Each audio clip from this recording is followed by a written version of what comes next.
Hello everyone. आज का हमारा टॉपिक है एनवेलपिंग कोन। ये हमारे कॉनिकॉइड का इम्पॉर्टेंट टॉपिक है।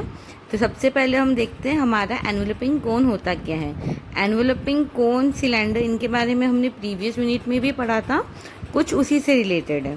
तो देखो एनवेलपिंग कोन क्या होता है। Enveloping cone is the locus of a tangent line from a point to a surface. मैंने माना ये एक कॉनिकॉइड है और ये हमारा पॉइंट है P, x1 y1 z1।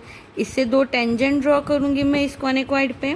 तो इससे जो बनने वाला हमारा सरफेस है, यानी जो लोकस है, वो हमारा कहलाएगा एनवेलपिंग कोन। डेफिनेशन तो क्लियर होगी। अब देखो, मैं ये जो हमारा टेंजेंट लाइन है, ये हमारा कॉनिकॉइड को R पे टच कर रहा है, ठीक है। और ये मैंने माना कोई पॉइंट है इस पे Q, X, Y, Z, और दोनों टेंजेंट को ज्वाइन करने वाला पॉइंट है हमारा P, x1 y1 z1। अब हमें क्या करना है, we need to find the equation of EC यानी एनवेलपिंग कोन। थोड़ा शॉर्ट में लिख दिया मैंने, है ना। इसी को हम क्या बोलते हैं, tangent cone. So to find the equation of enveloping cone from the point x1 y1 z1 to the conicoid. ये हमारा पॉइंट है P, x1 y1 z1 और ये हमारे कोनिकॉइड है, जिसकी इक्वेशन गिवन है हमें ax square plus by square plus cz square equal to 1। इसको मैंने ले लिया इक्वेशन नंबर 1। क्लियर है यहाँ तक। अब देखो हम इस R पॉइंट के कोऑर्डिनेट निकालेंगे। तो देखो ये हमारा क्या है, कहीं ना कहीं इस लाइन का पॉइंट है बीच का। तो हम क्या लेंगे, इसके कोऑर्डिनेट हो जाएंगे हमारे rx plus x1 upon r plus 1। ये y वाला कोऑर्डिनेट हो जाएगा ry plus y1 upon r plus 1। और ये हमारा z का कोऑर्डिनेट हो जाएगा rz plus z1 upon r plus 1। ये हमारे कोऑर्डिनेट ऑफ r हो गए। अब देखो ये जो हमारा r पॉइंट है इस कोनिकॉइड पे लाई कर रहा है ना। तो यानी ये वाले जो कोऑर्डिनेट है हमारे, वो कहीं ना कहीं कोनिकॉइड वाली इक्वेशन को सेटिस्फाई कर रहे होंगे। तो हमने माना that r lies on a conicoid first. ये हमारे इस वाले कोनिकॉइड वाली इक्वेशन पे लाई कर रहे हैं। तो अब हम क्या करेंगे, इस वाली इक्वेशन में x y z की जगह पे r वाले कोऑर्डिनेट हम रख सकते हैं। तो देखो ये मैंने क्या किया, x y z की जगह पे मैंने ये वाले कोऑर्डिनेट पुट अप कर लिए हैं। अब मैं सिंपली इसका ब्रैकेट ओपन कर रही हूँ। तो देखो ऊपर a प्लस बी वाला फॉर्मूला लगाया है मैंने, a प्लस बी स्क्वायर, और अपॉन में आ जाएगा r प्लस 1 स्क्वायर। ऐसे ही y और z के लिए खोल लिया। अब हम क्या करेंगे, r प्लस 1 स्क्वायर को ट्रांसफर कर लो, 1 के क्रॉस मल्टीप्लाई करा लो। तो ये देखो ब्रैकेट ओपन किया मैंने, दिख रहा होगा ब्रैकेट किस तरीके से ओपन किया है। अगर लिखना चाहो तो लिख लो, वरना उसका स्क्रीनशॉट ले लो। तो ये देखो मैंने ब्रैकेट सॉल्व कर लिया है यहाँ पे। फिर इसके बाद वाली इक्वेशन में यहाँ पे टर्म ट्रांसफर कर दिए। अब इसमें से मैं क्या करूँगी, आर स्क्वायर कॉमन निकाल सकती हूँ। देखो इन सारे ही टर्म में हमारे आर स्क्वायर कॉमन आ रहे हैं एंड हमारा 2r कॉमन निकल रहा है। बचे हुए टर्म का हम एक ब्रैकेट बना लेंगे। तो देखो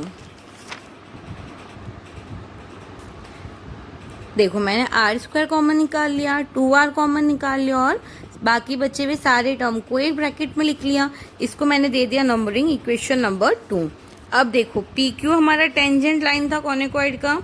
ये हमने बनाई थी डायग्राम पीछे कि ये हमारा पॉइंट है P, ये हमारा कॉनिकॉइड है और ये है हमारा पॉइंट R, और ये पॉइंट था Q। यानी जो पी क्यू हमारा है, यही फिगर बनाया था मैंने। तो ये जो पी क्यू हमारा है, ये हमारा टेंजेंट लाइन है इस कॉनिकॉइड के लिए। और क्योंकि ये टेंजेंट लाइन है तो क्या होगा, इक्वेशन नंबर 2 के जो हमारे रूट्स होंगे वो सेम आएंगे। यानी देखो इक्वेशन नंबर 2 हमारी क्वाड्रेटिक इक्वेशन है, यानी इसमें हमें r की 2 वैल्यू मिलनी चाहिए। लेकिन जो हमें r की 2 वैल्यू मिलेगी वो दोनों ही हमारी सेम होगी। क्यों, क्योंकि देखो पी क्यू टेंजेंट लाइन है। अगर इसमें r की वैल्यू हमारे पास डिफरेंट आ जाती है, इन अ केस अगर मैं मानती हूँ कि r की वैल्यू 2 वैल्यूज़ आ रही है, इसका मतलब क्या है कि ये टेंजेंट लाइन इसके अंदर से भी पास हो जाएगी। लेकिन ये तो पॉसिबल नहीं है, बिकॉज टेंजेंट लाइन तो हमेशा उसको टच करके निकलेगी। इसलिए r की हमारे पास एक ही वैल्यू होगी। So roots of equation 2 are same. और हमें पता है कि अगर इक्वेशन के रूट सेम होते हैं तो हमारी कंडीशन होती है b square minus 4ac equal to 0। ठीक है, अब मैंने माइनस 4ac को इधर ट्रांसफ़र किया तो हमारा हो गया b square equal to 4ac। Clear है यहाँ तक।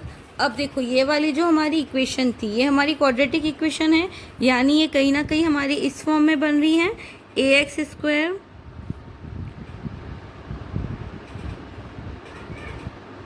Plus bx plus C equal to 0।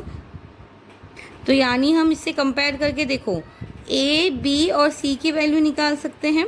a की वैल्यू हमारी हो जाएगी ax square plus by square plus ez square minus 1।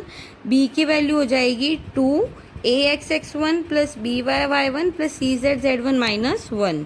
और हमारे पास c की वैल्यू हो जाएगी ax1 square plus by1 square plus cz1 square minus 1।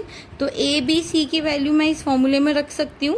तो देखो हमारा b वाला टर्म का स्क्वायर निकाल लिया तो 2 का स्क्वायर 4 और इस ब्रैकेट पे स्क्वायर वाला पावर लग गया, फिर इक्वल टू 4 और a और c की वैल्यू। इन दोनों में से मैं 4 को दोनों साइड से एलिमिनेट कर लूँ तो हमारे पास इक्वेशन बन जाएगी axx1 plus by1 plus cz1 minus 1 square equal to ax square plus by square plus cz square minus 1 और ax1 square plus by1 square plus cz1 square minus 1। ये हमारा रिक्वायर्ड इक्वेशन है ऑफ एनवेलपिंग कोन। इसको देखो हम इस तरीके से भी रिप्रेजेंट कर सकते हैं, T square equal to S S one, जहाँ पे टी हमारा क्या है, टेंजेंट लाइन की इक्वेशन है जो कि हमारी है ax(x1), यानी टी की वैल्यू हमारी है ax(x1) plus by(y1) plus cz(z1) minus 1। ये हमारा एस हमारा क्या है, equation of surface for conicoid. Conicoid वाली इक्वेशन थी हमारी ax square plus by square plus cz square minus 1। तो ये हमारा एस हो जाएगा equation of surface for conicoid और S1 हो जाएगा equation of surface of conicoid at point x1 y1 z1। I hope सभी को ये इक्वेशन और ये कॉन्सेप्ट अच्छे से क्लियर होगा। Thank you.